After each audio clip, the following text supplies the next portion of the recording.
آج کا دندناتا ہوا مجرم، پیسوں کے بلبوتے پر جرم کو چھپانے والا مجرم، وہ چاہے مسلمانوں کے گھر پیدا ہوا ہو یا کسی اور قوم میں اور کسی اور مذہب اور تہذیب کا آدمی ہو، جب وہاں نام اعمال کو دیکھے گا سر پیٹ لے گا اپنا۔ مالی حاضر کتاب، کیا ہو گیا اس کتاب کو؟ اس نے نہ چھوٹے گناہ کو چھوڑا ہے کہ اس درج نہ کیا گیا ہو، نہ بڑے گناہ کو چھوڑا ہے کہ درج نہ کیا گیا ہو۔ مالی حاضر کتاب لا یغادر صغیرۃ ولا کبیرۃ الا احصاها، سارے گناہوں کو درج کر دیا گیا ہے اس میں۔ رات کی تنہائی میں اکیلے میں نے یہ جرم کیا تھا، کوئی دیکھ نہیں رہا تھا، لیکن یہاں کتاب میں وہ چیز لکھی موجود ہے۔ یہ میرے شامت اعمال اور میری کمبختی ہے کہ میں نے اس وقت اگر عقل کے ناخن لیے ہوتے تو آج یہ نوبت نہیں آتی۔ حضرات گرامی، رات کے تنہائی میں خدا دیکھ رہا ہے، دن کے اجالے میں بھی دیکھ رہا ہے، تنہائی میں بھی دیکھ رہا ہے، مجمع عام میں بھی خدا دیکھ رہا ہے۔ ایسے خدا کو چڑھانا، ایسے خدا کی بغاوت کرنا کہ جو بصیر ہے، جو علیم ہے، جو خبیر ہے، جو سمیع ہے، اس کو اس کے سامنے اس کی بغاوت کرنا، کون آدمی ہے کہ اگر پتا ہو کہ اس مسجد میں CID کے 2-4 لوگ بیٹھے ہوئے ہیں تو آدمی ذرا سوچ سمجھ کے داہنے بائیں دیکھ بھال کر کے اور مسجد میں قدم رکھے گا۔ اور پولیس والے اگر اپنے وردی میں یہاں چاروں طرف گھیر لیں تو معلوم ہوا کہ کتنے لوگ ایسے ہوں گے کہ وہ راستہ تلاش کریں کدھر سے نکل جائیں۔ اگر انسان کی گرفت سے بچنے کے لیے یہ تدبیر اختیار کرتا ہے تو کیا وجہ ہے کہ اللہ کے سمیع ہونے پر اور اللہ کے بصیر ہونے پر اور اللہ کے خبیر ہونے پر آدمی کو ایمان بھی ہو اور اس کے سامنے آدمی گناہ بھی کرے؟ کیا ہے؟ کیسا ایمان ہے؟ کیا کیفیت ہے؟ اللہ تبارک تعالیٰ نے فرمایا کہ جب تم نے یہ جرات اور یہ ہمت دکھائی ہے، دیکھو اپنا گناہ۔ حضرات گرامی، اللہ تبارک تعالیٰ نے قرآن حکیم میں فرمایا حتی اذا ما جاؤوها شہد علیہم سمعهم وابصارهم وجلودهم بما كانوا يعملون وقالوا لجلودهم لما شهدتم علينا قالوا انطقنا الله الذي انطق كل شيء وهو خلقكم اول مرة وإليه ترجعون وما كنتم تستطيعون ان يشهد عليكم سمعكم ولا ابصاركم ولا جلودكم ولكن ظننتم ان الله لا يعلم كثيرا مما يعملون۔ وہ بھی ایک منظر ہے، ہوگا، یقیناً ہوگا، اس لیے کہ خدا نے فرمایا ہے۔ انسان کھڑا ہے، اگر کوئی انسان اس کے خلاف گواہی دے، صاحب اللہ میاں ان سے میری دشمنی تھی جس کی بنا پر انہوں نے گواہی دی میرے خلاف، یہ ان سے میرا تعلق نہیں تھا، اللہ میاں کہتے ہیں اچھا ٹھہر، تمہارے جسم کی کھال تمہارے خلاف گواہی دے رہی ہے، تمہارے کان تمہارے خلاف گواہی دے رہے ہیں، تمہاری آنکھیں تمہارے خلاف گواہی دے رہی ہیں۔ جن آنکھوں کو تم کو حق دیکھنے کے لیے ہم نے دیا تھا، ان آنکھوں سے تم نے ناحق چیزیں دیکھیں، جن کانوں سے اچھی بات سننے کے لیے ہم نے دیا تھا، ان کانوں سے تم نے ناجائز باتیں سنی۔ کھال جو جسم سے ہر وقت چمٹی رہتی ہے، کیسا بھی آدمی ہو، کھال بھی، آدمی حیرت سے پوچھے گا کہ دنیا میں نہ ہم نے کہیں کان کو بولتے دیکھا اور نہ آنکھ کو کبھی گفتگو کرتے دیکھا اور نہ کبھی کسی کی کھال کو، چمڑی کو کبھی بات چیت کرتے ہوئے پایا، کیا ہو گیا ہے تم لوگوں کو؟ کھال بھی کہے گی کہ جس ذات گرامی نے اور جس عظیم ہستی نے زبان کے ٹکڑے کو، گوشت کے ٹکڑے کو بولنے کی طاقت عطا فرمائی تھی، اسی ذات نے آج یہ موقع دیا ہے کہ تمہارے جرائم کی فہرست کو تمہارے سامنے پیش کریں۔ سن لو حضرات، اللہ تبارک تعالیٰ نے قرآن حکیم میں ان حقائق پر سے پردہ اٹھایا ہے۔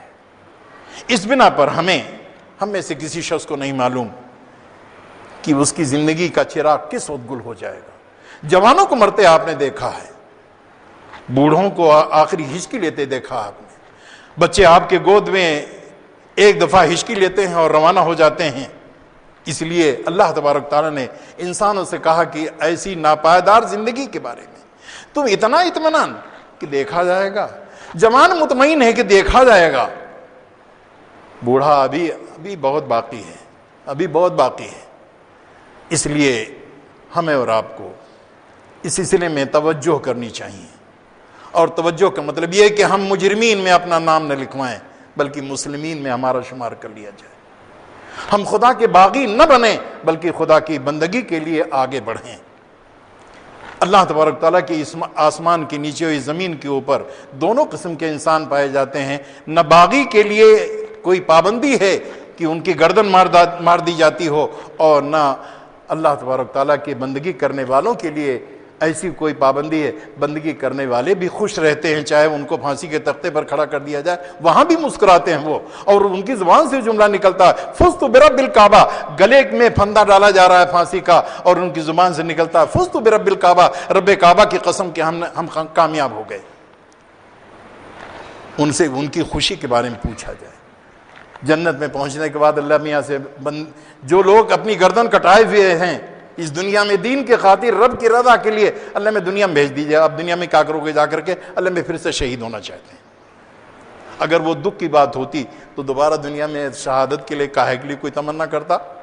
اس کا مطلب ہے کہ اس میں بڑا لطف آتا ہے، بڑی لذت ہوتی ہے، دیکھنے والوں کو اذیت ہوتی ہے لیکن اپنا جان کا نذرانہ پیش کرنے والوں کو اس سے راحت ہوتی ہے اور اس سے مسرت ہوتی ہے۔ اللہ تبارک تعالیٰ ہمیں اور آپ کو اپنے اوقات کو، اپنی صلاحیتوں کو، اپنے جذبات اور احساسات کو، اپنے مال اور اپنی تمام قوتوں کو اللہ تبارک تعالیٰ اپنے منشا کے مطابق خرچ کرنے اور صرف کرنے کی توفیق عطا فرمائے۔